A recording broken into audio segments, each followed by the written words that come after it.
तो आज इस वीडियो में हम बात करेंगे कि क्या होता अगर ककाशी रीबॉर्न होता और नारुतो और सास्के दोनों को बचपन से ही रेस करता। कैसी उनकी ज़िंदगी होते, कैसे वो लोग बड़े होते, ये सब हम इस वीडियो में जानेंगे। तो चलिए इस वीडियो को शुरू करते हैं। ककाशी बुढ़ापे में सिक्स्थ होकागे के रूप में अपनी मौत पाता है। वो दुनिया से शांतिपूर्वक चला गया, लेकिन बहुत सारे अफसोस के साथ। ना कोई अंतिम शब्द, ना कोई भाषण, सिर्फ एक कसक कि उसने अपने करीबी लोगों को खो दिया। उसने फिर अपनी आंखें खोली और रोना सुना, बाहर से नहीं बल्कि अपने ही अंदर से। उसकी उंगलियां छोटी थी, उसका शरीर अजनबी था, लेकिन जो बोझ उसके सीने में था वो पुराना था। उसने सब कुछ याद किया, अपने टीममेट्स को, अपने पिता को, ओबिटो को, रिन को, मिनाटो, सास्के और नारुतो को भी। साल तेज गुजर गए। जब पता हो कि आगे क्या होने वाला है, ककाशी ने पहले से ट्रेनिंग शुरू की, लेकिन ओनबू से पूरी तरह दूरी बनाई रखी। ककाशी हर वक्त अपने पिता के साथ ही रहता है, अपने छोटे उम्र के बच्चों की तरह चिपका रहता है। उसने इस बार ताकत नहीं, वक्त का पीछा किया, क्योंकि उसे पता था उसके पिता सिर्फ 5 साल की उम्र में उसे छोड़ चले जाएंगे। उस रात का फैसला फिर से सामने था, लेकिन इस बार ककाशी उसे होने ही नहीं देना चाहता था। उसने साकुमो को बताया कि अगर उनके साथ कुछ हुआ तो वो कितना टूट जाएगा। अपने बच्चे को देखकर जो पूरी रात उससे चिपका रहा, White Fang of the leaf का दिल पूरा पिघल गया। उसने इस बार हार नहीं मानी और ना ही छुपाया अपना दर्द। उसने एक बाप की तरह जीना चाहा और एक बेटा बनकर सुकून पाया। साकुमो ने हर रात कहा, मुझसे ज्यादा कोई तुम पर गर्व नहीं कर सकता। जिंदगी पहले से ज्यादा नाजुक थी, लेकिन अब उसमें थोड़ी रोशनी थी, बाप के प्यार वाली। मिनाटो होकागे बन चुका था और ककाशी एक अलग मिसाल बनने के रास्ते पर था। उसने वो वक्त गुजारा था जहां नारुतो के जन्म की घड़ी उससे पहले से मालूम थी, और हर बार जब उसने मिनाटो को देखा, ककाशी एक धीरे से मुस्कान के साथ कहता, मैं भी तुम पर गर्व करता हूं। उसने अपना हर कमजोर पल याद किया, रिन का खो जाना, ओबिटो का बलिदान और नारुतो को बचाने की जिम्मेदारी जो अब उसके कंधों पर थी। नाइन टेल्स के हमले के वक्त ककाशी पीछे था, जंग के मैदान में नहीं, क्योंकि उसकी लड़ाइयाँ कुछ और थी। वो आग से गुजर रहा था। एक हॉस्पिटल तक पहुंचने के लिए, जहां जिंदगी और मौत के बीच में एक छोटी सी सांस थी, वो कुशीना तक भागा। लेकिन कुछ बातें सिर्फ तकदीर के जरिए ही होती है। नारुतो के गले में वो बोझ पहले से था, क्योंकि नाइन टेल्स उसमें पहले से ही सील हो चुका था। एक माँ की कुर्बानी, एक बच्चे का नया जन्म, और ककाशी तारीख से उस मोड़ पर फिर खड़ा था। कुशीना मर रही थी, लेकिन बच्चा जिंदा था। हिरुजन ने उसे ले जाने की कोशिश की, पर ककाशी ने रोका। मैं इसे ले जाऊंगा। एक शब्द, एक कदम और एक फैसला जो नारुतो की तकदीर को पहली बार बदल सकता था। अगले दिन ककाशी ने खुद ही गार्डियनशिप के पेपर्स साइन किए। ना होकागे ने रोका, ना एल्डर्स ने कुछ कहा, क्योंकि सबने ककाशी हाटाके पर भरोसा किया था। साल बीत गए और नारुतो एक सच्चे घर में बड़ा हुआ। ककाशी ने उसे छोटी उम्र में जुत्सु सिखाने शुरू किए और नारुतो ने अपना पहला क्लोन बनाया। फिर वो रात आई जब इताची ने अपना क्लैन पूरी तरह से खत्म कर दिया। ककाशी इतना कमजोर था कि वो उचिहा के नसीब को नहीं बदल पाया, लेकिन उसने पहले ही सब कुछ समझ लिया था। उसने इंतजार नहीं किया कि सास्के टूट जाए, वो पहले ही निकल पड़ा उसे संभालने। और जब उसने सास्के को ढूंढा, वो लड़का टूटा हुआ था, चेहरे पर घाव, दिल में आग, और बारिश उसके साथ रो रही थी। वो घुटनों पे झुका है, बिना मास्क के, सिर्फ एक थका हुआ आदमी और एक उदास लड़का। मेरे साथ चलो, वो कहता है। सास्के कुछ नहीं कहता, पर वो वहां से चला भी नहीं जाता। 1 महीने बाद उचिहा कंपाउंड एकदम शांत होता है। हाटा के घर एक नई परिभाषा बन गया है, जहां 2 बेटे हैं, एक जिसे तकदीर ने माँ बाप से अलग कर दिया और एक जिसे धोखे ने। साल गुजर गए, अकेडमी आई और चली गई, लेकिन टीम 7 कभी ही बनी ही नहीं, क्योंकि अब जरूरत ही नहीं थी। ककाशी के लिए ये घर सिर्फ एक जगह नहीं था, ये एक तकदीर थी जो उसने खुद लिखी थी, नारुतो और सास्के के लिए।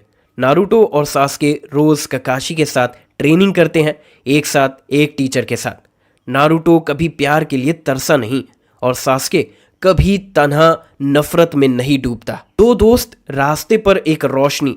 ककाशी का प्यार और समझदारी ने दोनों की तकदीर लिख दी एक नई कहानी के साथ। ककाशी अब पहली बार एक मेंटोर नहीं बल्कि एक रक्षक बन गया है। दो दिलों का, दो इरादों का। वो देखता है चूनिन्स बन रहे हैं, लेकिन इस बार वो सिर्फ देख नहीं रहा। नारुतो और सास्के अब बराबरी पर हैं। ना कोई जलन, ना कोई अकेलापन, सिर्फ एक नई पहचान जो ककाशी के लिए प्यार से बनी है। दोनों लड़के एक साथ खड़े हैं, न जैसे कभी दुश्मन रहे हो बल्कि जैसे हमेशा ही एक भाई जैसे बने रहे हो। जब ओरोचिमारू सास्के को निशान बनाता है तो ककाशी पहले से उसके सामने खड़ा होता है। वो जिस्म से नहीं इरादे से लड़ता है और इस बार ओरोचिमारू हार जाता है।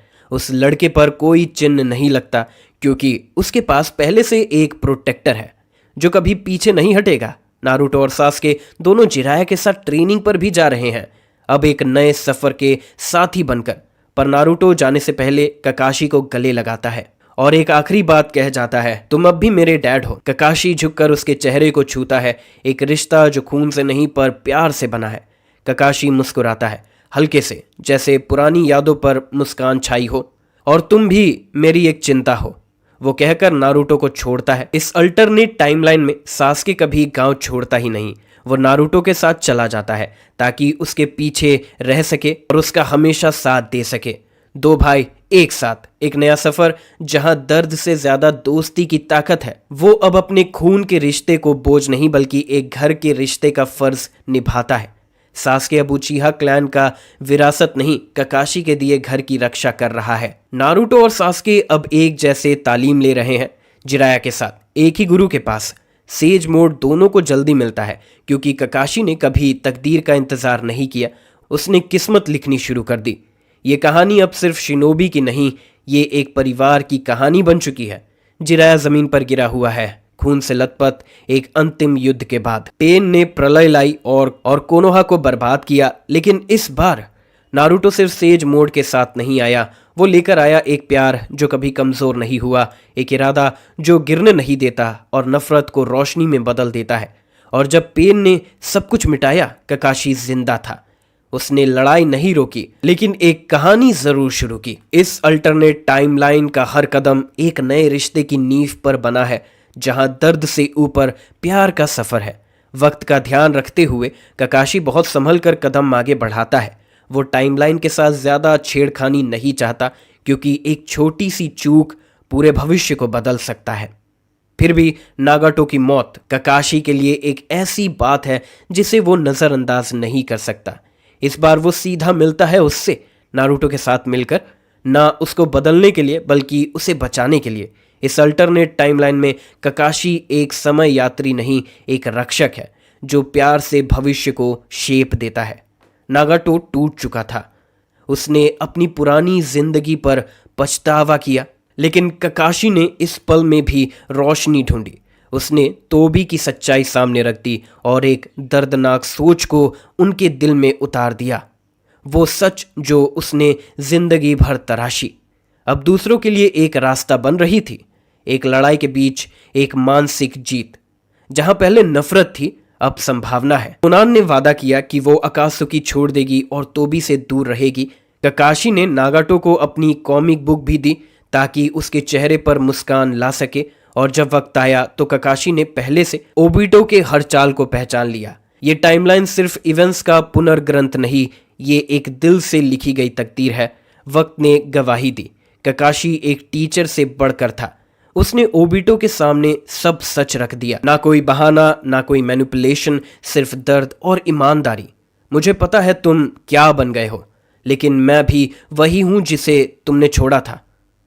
उस एक पल में ओबिटो का मास्क तोड़ा नहीं गया, उसका दिल जीता गया।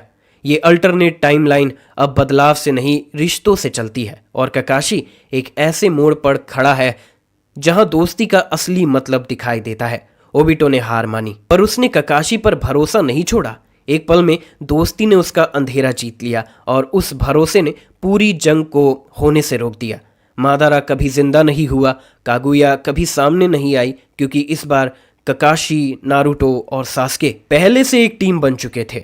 नारुतो होकागे बना, लेकिन सिर्फ एक वीर नहीं, एक बेटा जिसे उसके पिता ने बनाया था, बिना लाइनेज के, बिना प्रोफेसी के, सिर्फ प्यार से। सास्के एक साया बन गया, एक ऐसी तस्वीर जो हमेशा कोने से सब कुछ देखती रही, पर कभी पूरे रोशनी में नहीं आई। ककाशी ने अपना कदम पीछे लिया क्योंकि उसके लिए अब लड़ाई नहीं पर शांति जरूरी थी। उसने एक पूरी नस्ल को ठीक कर दिया। ना छाप छोड़ी, ना नाम मांगा, बस एक मुस्कान के साथ कह दिया, मेरे फैसले ठीक है। पुराने हाटा के घर के उस आंगन में वो चाय के कप कभी खाली नहीं होते। नारुतो, सास्के और ककाशी, तीनों परिछाइयां जो अब अपने दर्द को सिर्फ कहानियों में सुनते हैं। ककाशी के सपने कभी रासिंगन नहीं थे, ना शारिंगन के बारे में थे। उसके सपने एक छोटी सी फैमिली के थे जो खुद के बोझ से आज़ाद हो। और जब हवा हंसी लेकर आती है तो वो मास्क के पीछे एक मुस्कान बन जाता है जिसमें रिग्रेट नहीं, सिर्फ एक शांत सा सुकून होता है। फिर वो हाकू से प्यार कर बैठता है और शादी भी कर लेता है। और शादी के पहले रात ही उसे सच्चाई का पता चलता है। तो दोस्तों, इसी के साथ ये कहानी यहाँ पर खत्म होती है। अगर आपको ये कहानी अच्छी लगी हो तो कमेंट करके ज़रूर बताना और ऐसी और भी वीडियोज़ के लिए चैनल को सब्सक्राइब करना मत भूलना।